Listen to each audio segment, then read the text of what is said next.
সুপ্রিয় শিক্ষার্থী বন্ধুরা, আসসালামু আলাইকুম। আশা করছি আল্লাহর অশেষ রহমতে তোমরা সবাই ভালো আছো।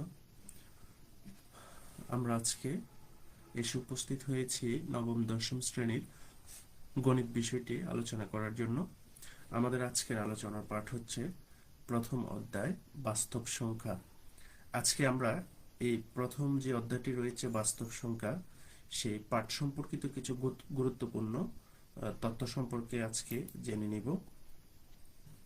তো চলো কথা না বাড়িয়ে আমাদের মূল আলোচনার দিকে একটু ফোকাস করি। আমরা এখানে সর্বপ্রথম দেখতে পাচ্ছি স্বাভাবিক সংখ্যা কাকে বলে বা ন্যাচারাল নাম্বার। স্বাভাবিক সংখ্যা কাদেরকে বলে? যেমন আমরা বলতে পারি 1, 2, 3, 4 ইত্যাদি সংখ্যাগুলোকে স্বাভাবিক সংখ্যা বা ধনাত্মক অখণ্ড সংখ্যা বলে। আমি আবার একটু বুঝিয়ে বলি। স্বাভাবিক সংখ্যাগুলো হলো মূলত শূন্য থেকে বড় অসীম সংখ্যা। শূন্য থেকে বড় অসীম সংখ্যাগুলোকে স্বাভাবিক সংখ্যা বলে। যেমন শূন্য থেকে বড় বলতে কি বোঝাচ্ছে? 1, 2, 3, 4 এরকম অসীম পর্যন্ত 4, 5, 6, 7 ইত্যাদি সংখ্যাগুলোকে স্বাভাবিক সংখ্যা বা ধনাত্মক অখণ্ড সংখ্যা বলে। এখানে দুইটা শব্দ তোমরা দেখতে পাচ্ছ, একটা হচ্ছে ধনাত্মক আর একটা হচ্ছে অখণ্ড সংখ্যা। ধনাত্মক হচ্ছে মানে পজিটিভ মান, আর ঋণাত্মক হচ্ছে মাইনাস জাতীয় মান, অর্থাৎ সংখ্যা রেখায় শূন্যের বাম দিকে যে মানগুলো থাকে সেগুলো হচ্ছে ঋণাত্মক, আর সংখ্যা রেখায় শূন্যর ডান দিকে যে মানগুলো থাকে তাদেরকে বলা হয় ধনাত্মক। তাহলে আমরা ধনাত্মক সম্পর্কে বুঝতে পারলাম। এবং আরেকটি কথা বলছে অখণ্ড। অখণ্ড মানে এগুলো এক একটা পূর্ণ সংখ্যা। অখণ্ড মানে এগুলো ভাঙা নয়। হ্যাঁ, যেমন 1.2 এটা কিন্তু খণ্ডায়িত সংখ্যা, কিন্তু 1 বা 2 এটা হচ্ছে একটি পূর্ণ সংখ্যা বলা যায়, মানে অখণ্ড সংখ্যা। পূর্ণ সংখ্যা বিষয়টা আর মানে অন্যভাবে আলোচনায় আসবে। তো আমরা এটাকে পূর্ণ সংখ্যা না, অখণ্ড সংখ্যা বলি। অখণ্ড মানে যেটাকে খণ্ড বা ভাগ করা যায় না। এদের মধ্যে আসো 2, 3, 5, 7 এগুলো হচ্ছে মৌলিক সংখ্যা, এরকম আরো আছে। হ্যাঁ, তাহলে স্বাভাবিক সংখ্যা থেকেই তোমার এই যে ইয়ে আসবে, মৌলিক সংখ্যাগুলো আসবে, এবং স্বাভাবিক সংখ্যা থেকে যৌগিক সংখ্যাগুলো আসবে। মৌলিক সংখ্যা কাদেরকে বলে? মৌলিক সংখ্যা হচ্ছে এক এবং ওই সংখ্যা ব্যতীত অন্য কোনো উৎপাদক থাকবে না।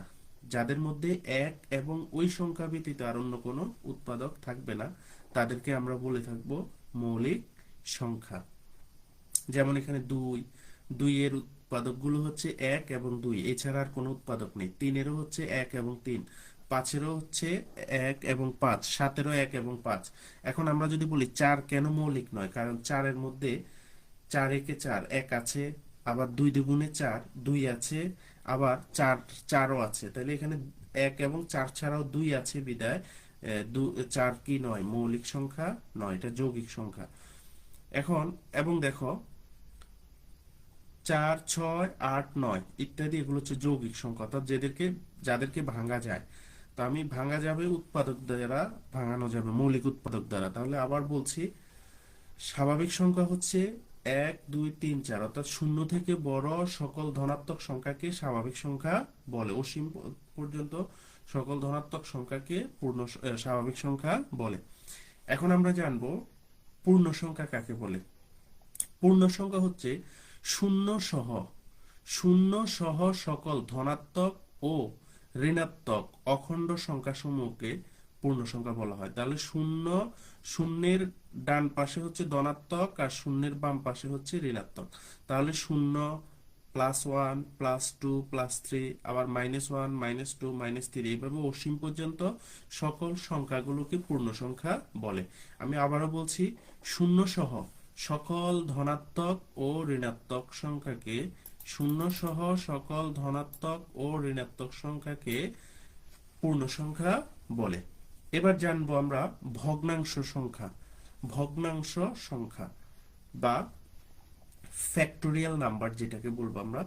তাহলে ভগ্নাংশ সংখ্যা কি? দেখো, পি কিউ পরস্পর সহমৌলিক। আবারও বলছি, পি কিউ পরস্পর সহমৌলিক, কিউ নট ইকুয়াল টু 0 এবং কিউ নট ইকুয়াল টু 1। মানে পি কিউ যদি সহমৌলিক সংখ্যা হয় এবং কিউর মানটা কিউর মানটা যদি শূন্য এবং এক না হয়, শূন্য না হয় এবং এক না হয়, তার মানে বোঝা গেল শূন্য এবং এক থেকে বড় হতে হবে। শূন্য, কিউর মানটা যদি শূন্য এবং এক থেকে বড় হলে যদি এদেরকে পি বাই কিউ আকারে প্রকাশ করা যায়, পি বাই কিউ আকারে, অর্থাৎ কিউর মানটা, এখানে যে কিউ আছে কিউর মানটা শূন্য অথবা এক হতে পারবে না। আর এদেরকে যদি পি বাই কিউ আকারে প্রকাশ করা যায় বা প্রকাশ, পি বাই কিউ আকারের সংখ্যাকে ভগ্নাংশ সংখ্যা বলা হয়। যেমন 1/2, 3/2, -5/3। দেখো নিচের নিচের আমার এখানে যে হরগুলো আছে ভগ্নাংশের, প্রতিটা হর এক থেকে বড় এবং একও নয় শূন্যও নয়, এক থেকে বড় এবং শূন্য হতে পারবে না, ইত্যাদি ভগ্নাংশ সংখ্যা। তাহলে আশা করছি তোমরা ভগ্নাংশ সংখ্যা বুঝতে পেরেছো। আবার যদি ফি থেকে কিউর মান বড় হলে, ফি থেকে কিউর মান বড় হলে ভগ্নাংশকে প্রকৃত ভগ্নাংশ বলা হবে। অর্থাৎ আমরা দেখেছি পি হচ্ছে আমার উপরে ভগ্নাংশের লব আর কিউ হচ্ছে হর। যদি কোনো ভগ্নাংশে হর বড় হয়, লব ছোট হয়, তাকে প্রকৃত ভগ্নাংশ বলে। অপরদিকে যদি কোনো ভগ্নাংশের লব বড়, হর ছোট হয়, তাকে অপ্রকৃত ভগ্নাংশ বলা হয়, অপ্রকৃত ভগ্নাংশ বলা হয়।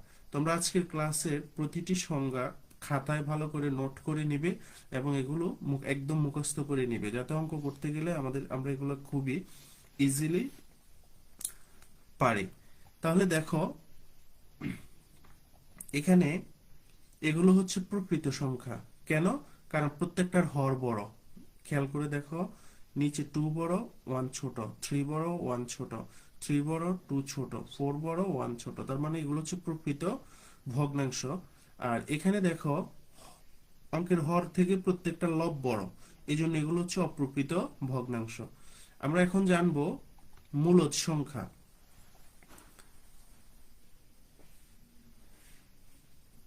মূলদ সংখ্যা দেখো, পিউ কিউ পূর্ণ সংখ্যা এবং কিউ নট ইকুয়াল টু 0 হলে পি বাই কিউ আকারে সংখ্যাকে মূলদ সংখ্যা বলে।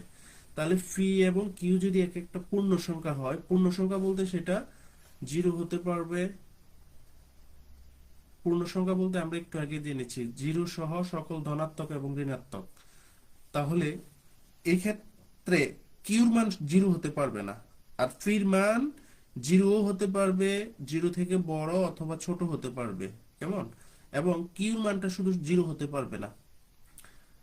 আর একে যদি আমরা পি বাই কিউ আকারে প্রকাশ করতে পারি, তাহলে পি বাই কিউ আকারের সংখ্যাকে মূলদ সংখ্যা বলবো। যেমন আমরা এখানে বলতে পারি, এই যে উপরে হচ্ছে 3, নিচে 1, তাহলে এটা একটা 3, তাহলে এটা একটা মূলদ সংখ্যা।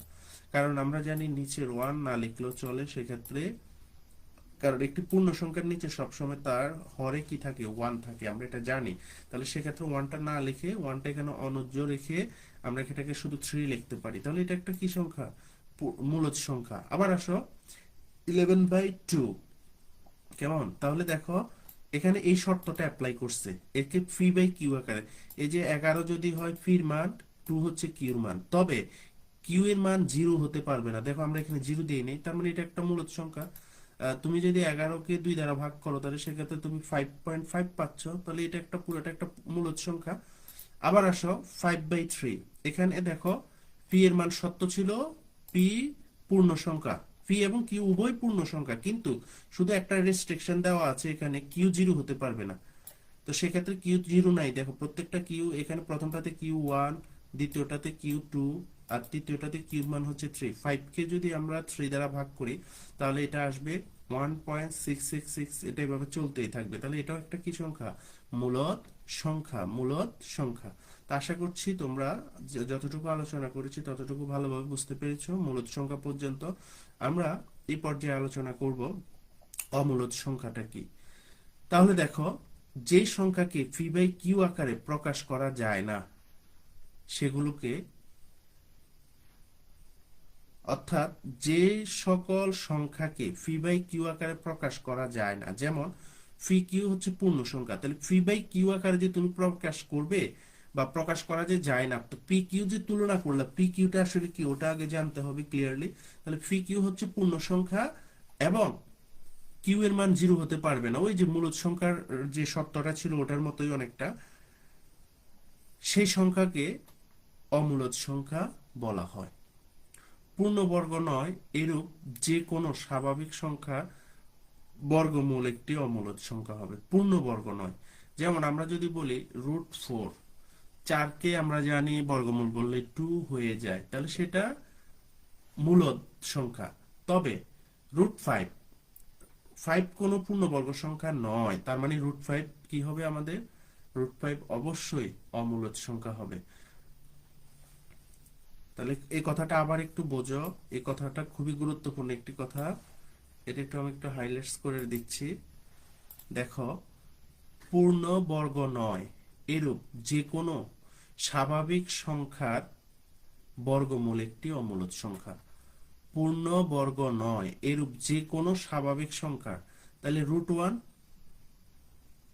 √1 এর মান কত? 1, তাহলে এটা কি মূলদ সংখ্যা? অমূলদ সংখ্যা, মূলদ সংখ্যা। √2 অমূলদ সংখ্যা, এটা মূলদ নয়, কারণ √2 এর মান আসবে যে 1.4141213, এইভাবে। এখানে কোনো সংখ্যা বারবার রিপিট আসবে না। মূলদ তখনই হবে যখন এটার মধ্যে একটা সিকোয়েন্স কাজ করবে। তুমি এই √2 কে যদি ভাগ করো, এখানে একদম অসীম পর্যন্ত এটা ভাগ যাবে, তবে ভাগের কোনো সিকোয়েন্স মিলবে না। হ্যাঁ, মূলদের বেলা আমি একটু বলি, মূলদের বেলা এখানে সিকোয়েন্স মিলবে। হ্যাঁ, যেমন এখানে 666, এরপরে 66 এ থাকবে। এটাকে আমরা অনেক সময় পরবর্তীতে অঙ্ক করার সময় দেখবা কিভাবে লিখি। এটাকে 1.6 পৌনপুনিক, মানে উপরে একটা ফোঁটা দিব, বিন্দু দিব। বিন্দু দেওয়ার উদ্দেশ্য হচ্ছে এই সংখ্যাটা বারবার আছে, আমরা এটা বুঝাই। তাহলে এটাকে আমরা পৌনপুনিক আকারে লিখতে পারবো, 1.6 পৌনপুনিক। এখানে অমূলদ সংখ্যার মধ্যে কখনোই তোমার এরকম কোন সিকোয়েন্স তৈরি হবে না যেটা তোমার পৌনপুনিক দিতে পারবে। অতএব এগুলো হচ্ছে অমূলদ সংখ্যা। তা আজকের আলোচনা এতটুকুই, আমরা মোটামুটি অমূলদ সংখ্যা পর্যন্ত আলোচনা করেছি।